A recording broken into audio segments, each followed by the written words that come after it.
What is your never interrupt an enemy while they are making a mistake moment? I let the lady who changed lanes into me run her mouth about how I rear-ended her before pulling the cop aside to show him my dash cam footage. When a coworker who I hated got fired a few weeks after I decided to stop fixing his mistakes even if it impacted a client. At my current job, part of my duties is to do trailer audits. Make sure people are loading safely. And I was training a new member for the position to do the job. After a few weeks, it turns out that the other person wasn't doing any aspects of the job. Instead, they were just mingling like it was a cocktail party. When asked why they weren't doing anything, they say it was because they were never trained. Well, turns out that due to past complaints about this particular person, management put them on a PIP. That if they got any type of training, they were to have a piece of paper documenting what kind of training it was, who trained them, and management sign off, with all parties' signatures. When they pulled the file that said they were indeed trained in all duties of the job, they just sat there silent and was fired. They were fired because they pulled the same stunt in every department of the building.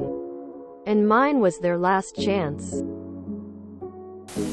Guy stole a presentation from me. This is 25 years ago. We hated each other. When he started presenting, I realized I had made a huge error. Didn't say anything. Let him get through it. Asked him about the error. He couldn't answer. This was in front of crew. Got fired. Not for just that. He was an overall douche. This was before everyone was on PCs. Had one printer in one room. Not my story, but several years ago my older brother was fighting for custody of his son with his ex-wife. As the first custody hearing date approached, they were exchanging pleasantries over text, and my brother ended up saying something along the lines of, "I'm not continuing this conversation. I will see you on the 15th. The ex-wife told him, "The hearing is on the 25th, dumbass." So of course, instead of correcting her, my brother just allowed her to keep thinking it was the wrong date. And she missed the first hearing entirely. It became the first of many mistakes she made in the court system that eventually led to my brother and the woman who is now his second wife winning full custody of his son. Not an enemy, but in retrospect should have been. I work as a teacher, and we had an ex-manager guy who decided to get into teaching late. He had lots of pretty horrible habits. Eating other people's lunches, perving on the female teachers, squeezing people's shoulders painfully hard as a matey gesture. But the habit that this story is about is how he tried to use weaponized incompetence to get people to do his tasks for him. None of it was really important. He just seemed to enjoy talking people into doing things for him. So he comes up to me one day with a USB data stick in his hand. Apparently it has a copy of a previous year's exam that it was his responsibility to update and edit.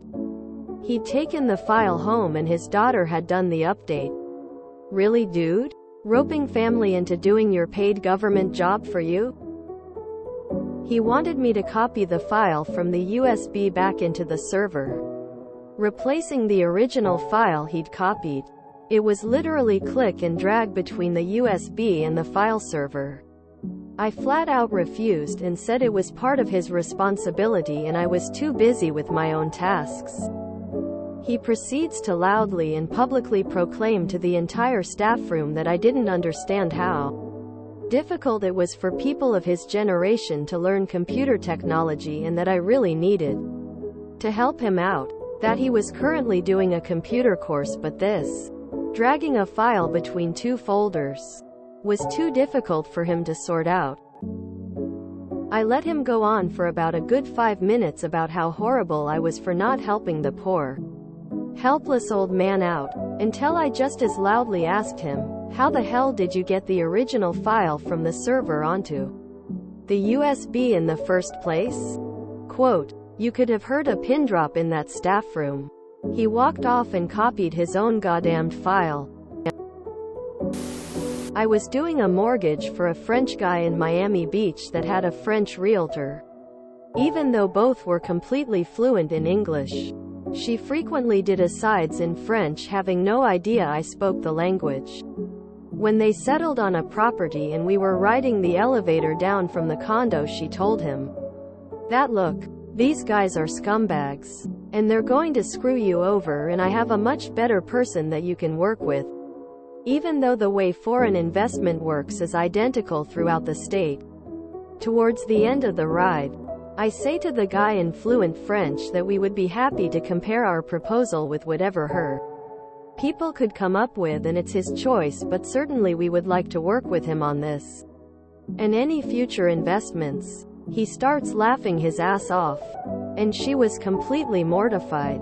He went with us and fired her as his agent on the spot. I'm working on a job site and the architect is there one day. I've been given some light fixtures for the sconces in a leasing office lobby. The fixtures are meant to be hung from a ceiling. They can't be installed on a wall. I attempt to convey this to the architect, but he brushes me off and just tells me to follow the prints. I turn to the apprentice and say, "Well, you heard the man. Put them up." A bit later, we hear the crashing of glass. The architect asks what was that.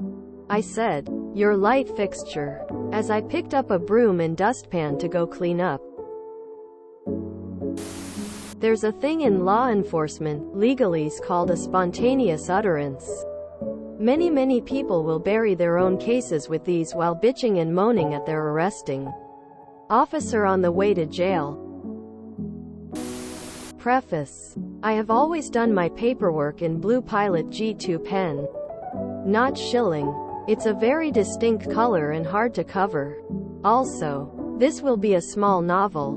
At one of my previous jobs, I had just gotten my machine-making product ready for packing. The only problem was the outer lip diameter was just too big. Think 0.01 of an inch off. Nothing I did could get the diameter down. It was just too hot for the plastic to be formed smaller without cooling the die further, which was not then possible quality, and my supervisor quibbled about it for a while. It was decided, and hoped, the product would further shrink in storage as it continued to cool and set. So quality tech signed off approving the variants. Several months down the line, a couple customers complain lids aren't fitting right sometimes. Later found out only with hot foods or in hot environments. I get called in to the front office for a final warning. A big quality alert. They ended up refunding anyone who bought product made by me, and a copy of the quality paperwork. Quality Tech is saying she never approved me running that product with the quality variants and has a copy of my paperwork proving it. I waited until everyone spoken their piece, pulled out my pen, flipped the write-up over and wrote, "I refuse to sign this write-up because I do not deserve it." I then told them to go pull every quality sheet, every training sign-off, and even my job application and job offer and notice I write in blue ink. The quality sheet in front of me is a photocopy because all my writing is in black, not blue. Plant manager threw the write-up into the shredder and told me to go home for the day. I had already worked a 12-hour shift before this. And forget about this happening. He did not look amused.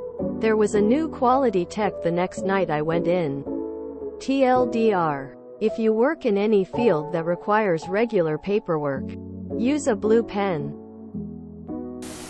An old boss who was awful to me after I took an extra few days of bereavement. She was just not smart, so I emailed her a recap of a meeting we'd had about said days off. She responded not only confirming what she'd said but throwing in a bit of racism. I escalated. I'd been at the company in a different location for 8 years with an outstanding track record, so I had some credibility. 23 weeks later, my team was called into a last-minute meeting where her early retirement was announced, and my colleague saw her crying in the parking lot later that day. Her last day. I really don't hate anyone generally, but that made me so happy, and looking back I still hate her. Lol. I was working as a cub reporter in a small town and had done a piece on stray dog menace in some area. Plenty of dogs had attacked kids in a short while. The dog lovers of the town took that piece as a "I hate all dogs" article. They shared it in their WhatsApp group and started talking trash about me. What they did not know was that the admin of the group ran a dog shelter, and a few months back, I had done a piece on the shelter. So I was in the group too. At one point, they began scheming that they'd cook up stories about me lying in the story and complain to the publication. Mind you, these are upstanding citizens, doctors, lawyers, senior executives. So their word had weight against a rookie reporter. I just showed the chat to the editor. He had a good laugh about it. Never knew what happened after that, but hours later, they stopped bitching about me. The admin of the group apologized to me separately. He didn't need to, but never did tell them that I was a part of it. A former coworker decided to blast profanity at me for having used a company truck typically assigned to him from the night prior. His biggest problem was that I destroyed the seat with my big fat ass. I calmed down as much as I could and called my supervisor, who rushed over and sat us both the company office. With the exception of a few head nods and yes answers, I let my coworker dig himself deeper and deeper. He was a very loud and bombastic character, so it was easy. Supervisor advised him to collect his personal belongings and take a few days off to cool down. He was then fired after 3 days rest. As for the truck seat, I forgot to reset the lumbar support on the seat. My wife was a school teacher with 20 years under her belt. She was paired with a co-teacher for what we used to call the specialed students. Wife and co-teacher did not get along. It got to the point where wife and co-teacher and their respective bosses were sent to mandated mediation. Near the end of the mediation session, co-teacher asks the mediator, "So what's the next step if this doesn't work?" Quote, "Turns out, the next step is the one without tenure gets let go." I reminded my ex-wife the divorce court was the next day and was invited to get fucked. So I went by myself. She failed to appear and pissed of the judge, so that he asked what would be my desired outcome for assets and custody of the kids. He wrote down whatever I wanted, and I could hear her screams when she read the orders from 3,500 kilometers away. Everybody was complaining about the sous chef. He was a mess and made everything harder. He did like 50% of his responsibilities and had been complaining that he wasn't getting enough support. I was passionately spearheading the mission to get him fired, but he did not know this about me. He confided in me that he was going to tell on his supervisor, someone who works so hard, so much, and is a genuinely beloved boss. Knowing that almost everyone in the building was over him and that he was about to go blame it on someone everybody loves was so exciting. He was fired a few days after he told me his plan. Chef's kiss. It's so dumb but so fun. Years ago I worked in a cube farm office job and I hated my desk arrangement. It was right in a high traffic pathway, with my back to everyone. Screen facing out so anyone could just sneak up behind me lurking, peer over my shoulder while I worked, etc. Which really just bothers me. I was the first person in my department anyone would encounter. And I was also very good at what I did. So people would just see me first and interrupt me constantly all day. Well, the office got reconfigured, and me and a bunch of other people in that area worked in a big conference room for a couple days. During the shuffle, the guy moving around all the cubicle panels was a good friend. So I told him to ping me the minute a back wall desk was finished so I could move my stuff there. He did. And I did. This other guy, the first, was friends with, saw what I was doing and followed me. So we claimed the back 2 wall desks across from each other. There was a super obnoxious senior developer who figured out way too late what was going on and got very pissed. Apparently there was some old seating chart which no one had followed at all as they redid the cubes section by section, and it had him on a back wall. So he grabbed his old seating chart printout and marched into the senior VP's office right then and there to complain. I heard him ranting and raving about the chart this and the chart that. He needed to sit in the back to concentrate. Blah blah blah. I just let him monologue for a minute or two because for some reason he was exceptionally frantic about it. At the absolute perfect time, I got up to go to the break room, and as I walked by I poked my head in the office chuckling innocently and said, "Come on man. Less than boss name is too busy for this silly stuff. I'll move my desk. Who cares where we sit?" Quote, "It was like a 5-second TKO. He immediately started stammering about how much he didn't care and how he insisted I just keep my stuff there. So I feigned indifference and said okay. No problem. It was one of my greatest moments in petty office politics. I worked in a countrywide company and needed something done by a peer in another office. She was very uncooperative and was arguing with me that she should not do what I was asking because it was not the correct procedure. It was, in fact, the correct procedure as per my boss, who was her boss's boss.